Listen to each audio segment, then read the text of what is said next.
Okay, so we've come to the Bristol Aerospace Museum today, X-Plane dedicated of course, and we've come to the Bristol Aerospace Museum because we've come to have a look at Concorde, and well, it's amazing. I mean, just look at this behind me. See if I can get this in shot here. Beautiful aircraft here, from the First World War era. Obviously they shot down a number of people. Can I zoom in there? Yes, just there. So shot down a few people. And well, it looks brilliant. First time I've been here. It's a little bit dark. Try and lighten that up a bit. No, there we go. That'll do. But we're going to see Concorde as well in a little while. So we'll be back.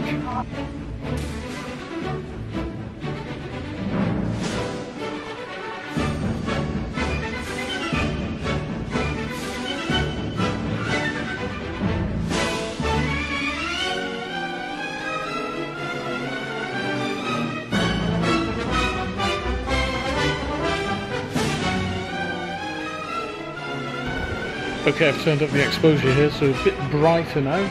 We're in the post-war section, so everything connected to after the not the post-war. This is just prior to the Second World War section. Just having a look around here now. So, like the tech drawings. This is how they used to make aircraft, right? So this is how they used to do it, and the drawing boards and slide rules. And pencils. That's how they used to make aircraft back in the day, I guess. This is where you used to clock on for work. So you put your card in there, and you push this lever, and that's how you clock on. So you clock on for work and clock off at the end of the day. Well, look at this! Look at this! This is how they plot. Hang on, I need to go around the other side. Bear with me a second. This is where they used to plot aircraft, and these were the dispersal sites across Bristol. Right, so 40 buildings around Bristol were rented. Dispersal meant that the risk of disruption by bombing was minimised, so they would disperse all around Bristol. So Whitchurch Airport is aircraft assembly. The tobacco warehouses at Waterstoke Road, they would engine salvage and repair. So everything was dispersed around, and so if anything, you know, if it got bombed, it wouldn't damage the manufacture of aircraft as such. This is a Pegasus Mark II engine, which is absolutely massive, huge radial engine there. I mean, they're pretty good, huh? Okay, I'm just gonna have a wander around here. What have we got here?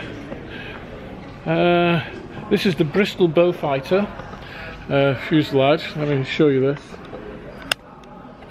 It's a Bristol Beaufighter. And the Japanese called it the Whispering. Here we go. Japanese called it the Whispering Death. Obviously, it was a very quiet aircraft for its time. This is an amazing place. Unfortunately, my mates are not moving quickly enough. There's Andy. Don't know where Matt is. Oh, Matt's over there. There he is. I must admit, I didn't think the museum was this good. These are the wheels from the Bristol Brabazon, which was huge. It was a massive aircraft. There it is. There's a picture of it there. The Brabazon was absolutely massive. It was called the Queen Mary of the Skies. Can't see that because we were bleached out a little bit. We'll just make this a bit darker, I think.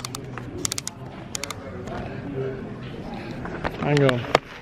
Trying to make this darker. So we need to go that way, I think. There we go. Oh, it's not working, I'm afraid. Sorry about that. It was one of those things. Anyway, this was the Brabazon, Queen Mary of the Skies. Huge aircraft. Absolutely huge. This is the engine from the Brabazon. Absolutely massive. Can't get any closer. There's the thing on the floor. Nearly electrocuted myself. Look at them props. How big is that?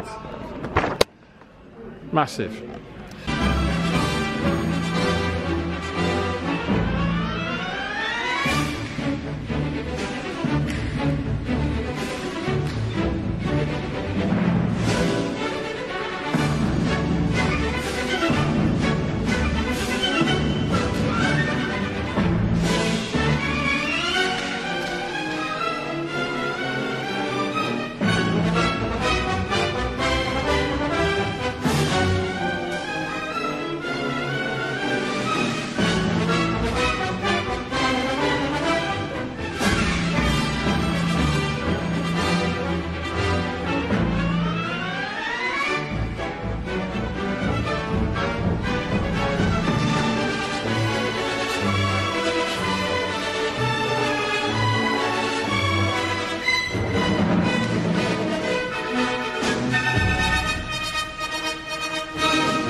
Of course, like every nation, get a bit of focus here.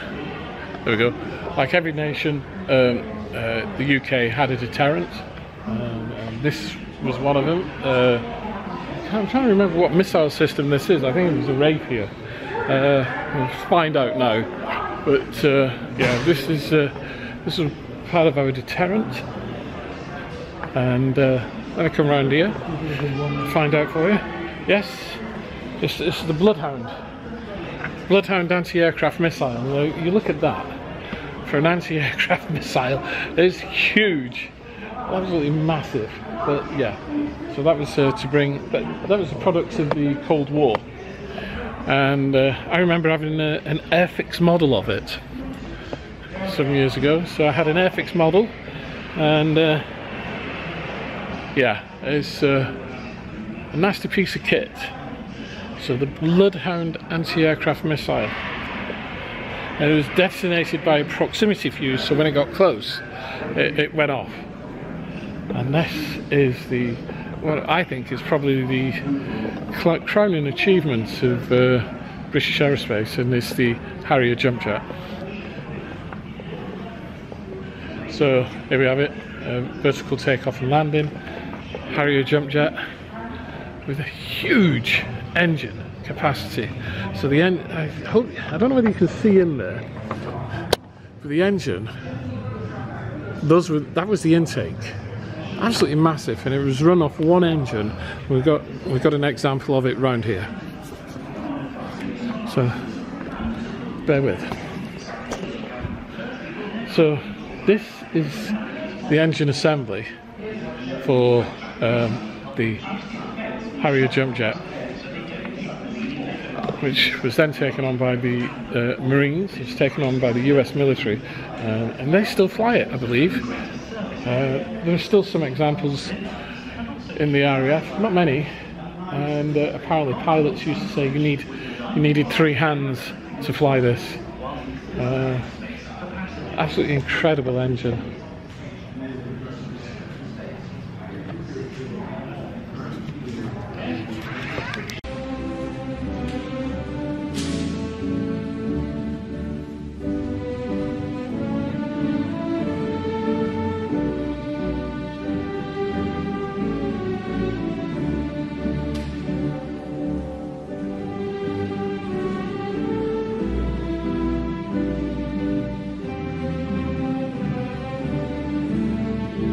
Sorry? You also brought your drone in and flown it around. Ah, yeah, the little one, the little tiny one. Yeah, that would have been interesting. Right. Okay, so we're at the Airbus A320 simulator. Unfortunately, we can't get in the cockpit because we've got a few problems with controlling of people, but this is what it looks like. And also, as you can see, I think it's running 2004. Flight Simulator 2004. So it's not, or is that FS9? Yeah, it could be FS9 or FS10, don't know. But it's not FSX, that's for sure. No, it's not FSX, but anyway. It's not good enough to be FSX. It's not good enough. It's certainly not X-Plane. Oh. we want none of that. No sim versus sim. But anyway, it's a beautiful little simulator here.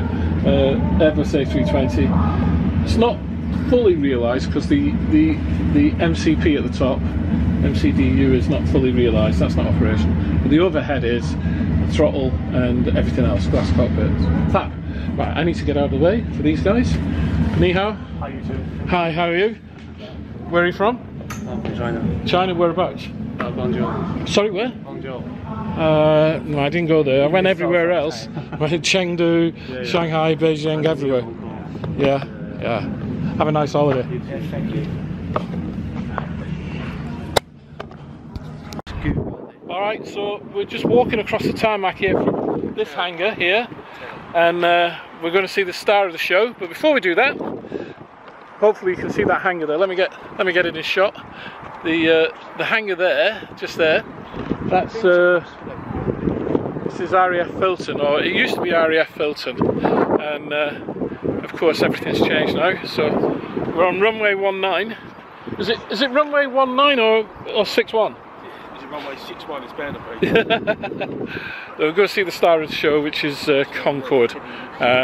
Beautiful day here in Bristol, and yeah, this is what I wanted to come for. I don't know about my mates.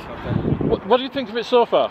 Brilliant. Really, really good. Yeah, well, at least I didn't say rubbish. It's well worth the visit for £15. Yeah. Brilliant. Or if you're a senior, more to see as well. If you're a senior like me, it only costs £13. They ask for your ID. Hey, no, they didn't ask for my ID. They wanted to see something. Though, No, didn't they? no. What did he ask you? Was he joking? I didn't ask for ID because he said he looked more like about 75. Ah, yeah. I know. I offered. Oh, that was it. They said to you, "Is that your carer?" That was it. It was kind of, are you a carer? Are you a carer? Yes, I should have gone, yeah, it's more cooler. Yeah, no. I could have shown them my driver's license, but I didn't. All right, here we go. So here we are, Concorde. You're not going to be. Can't get it all in. So I think the only place I can get it all in is over here. There we are. There's Concorde. Absolutely amazing. For years, Concorde was out in the open. She was out in the open, and they brought her inside now into this purpose-built hangar, which is absolutely superb. There she is. The most beautiful aircraft ever in the world. In my view, the most beautiful aircraft ever in the world. Absolutely superb, absolutely gorgeous. So anyway, we're going to go and have a look at her. Just turn that down a bit. All right.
All the noise you can hear is children here, because they bring children here and they get them interested in engineering and aeronautical stuff. Here's the undercarriage. Beautiful tyres. Concorde, love me. So they have all these kids here, and they get them interested in engineering, problem solving, doing all sorts of things. Good fun. We've got some problem solving over here. So they've obviously got to move the block onto different numbers. I won't show any of the faces because you know what people are like about children. Just going to have a look at the back of the engines. Alright, so me and Matt, whilst we're by the tyres, our mate. Alright, Andy. Excellent.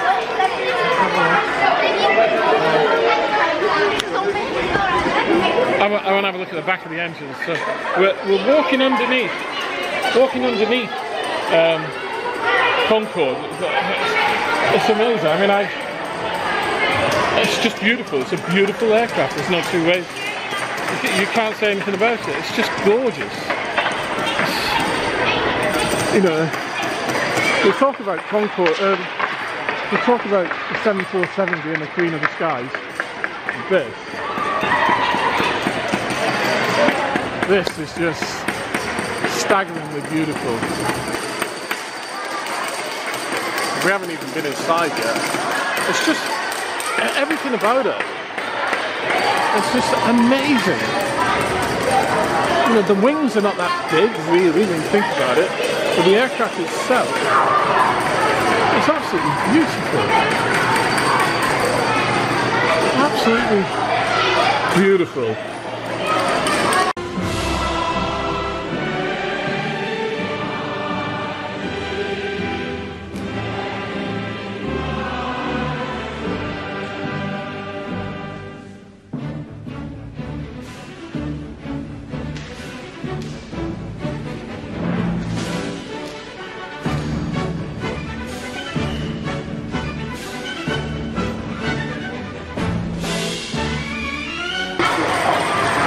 So what we've got here is we've got a display of the engine, but it's a hologram projected on to the engine of how it works.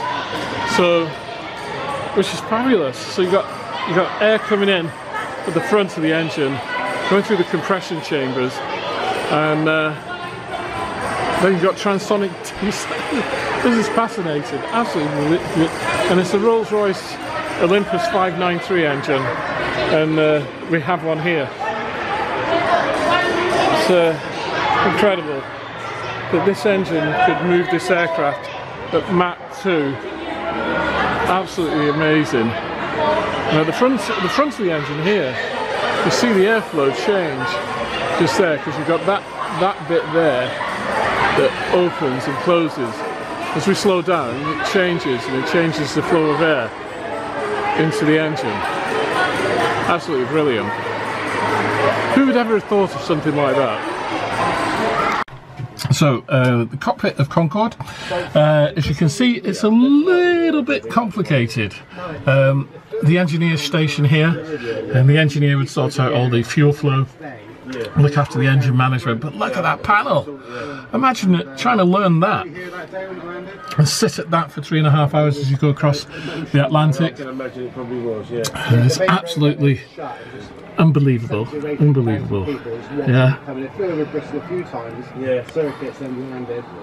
The guy went down the runway, stopped, turned round, come back to the crowd, and just bowed the front of it to the crowd. That's just amazing, that engineering station. And of course it wasn't FMC, it was INS with the SEVA, which you can just see down there. I hope I can zoom in on that. Let me just try and zoom in on that. There we are. As it was. So where those white buttons are, that is your INS or SEVA for putting in your waypoints. And you could only put 9 in, and then you had to put in another 9 after they'd run out to get across the Atlantic. Brilliant. Alright. Let's have a look at the rest of the plane. So here we are, we're in the cabin of Concorde. And the reason why it was shut down, because it used to be on the other side of the airfield, and the reason why it was closed was health and safety, because somebody fell off the back of it.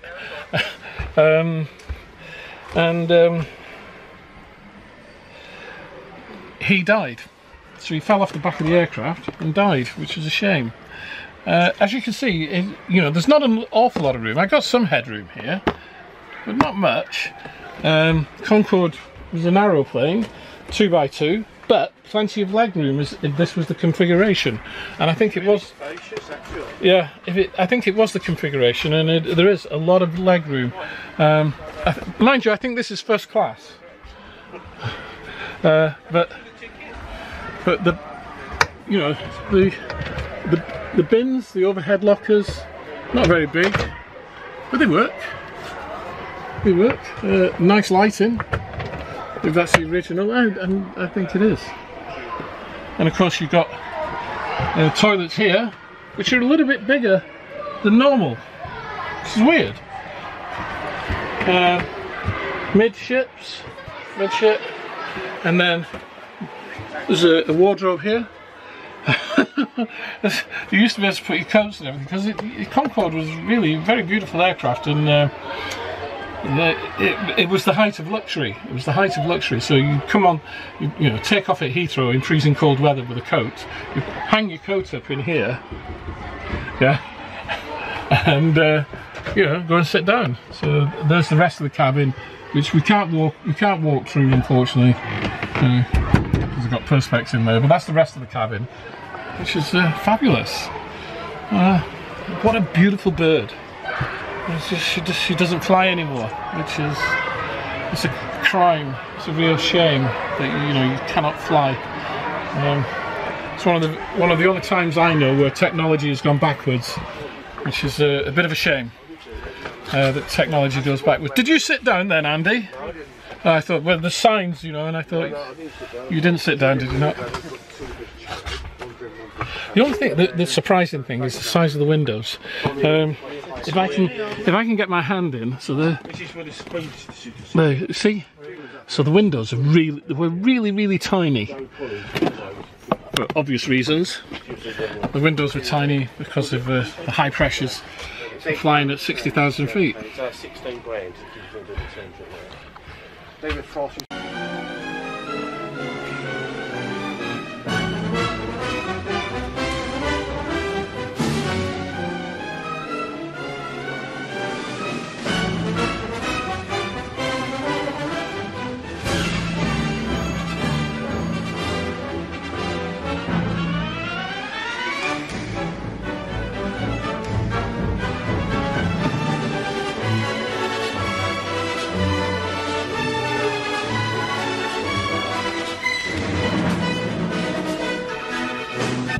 Then we have another simulator of Concorde with the engineering desk, cockpit, flying the clouds. Unfortunately, we can't get in this one either. It's just for display purposes, but this one looks nice. Although looking at some of the clocks, they're not real. Some of them are not real. They're just like pictures, but even so, it doesn't matter. It doesn't matter.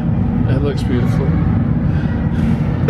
Although I must have said the co-pilot seat is pretty rubbish. The pilot seat is fine. Obviously, they didn't have another seat for the model. Look at that, gorgeous, gorgeous.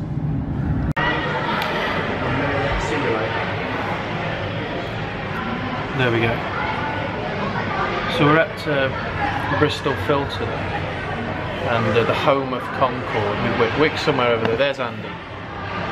Yeah, Wick's over there somewhere. Need to look into the lens, I suppose. And we got the air ambulance there. Then we have Concorde over here. It's really impressive, actually. And yeah. £15 entry, not too bad, quite reasonable for what you get, and brilliant museum, so check it out.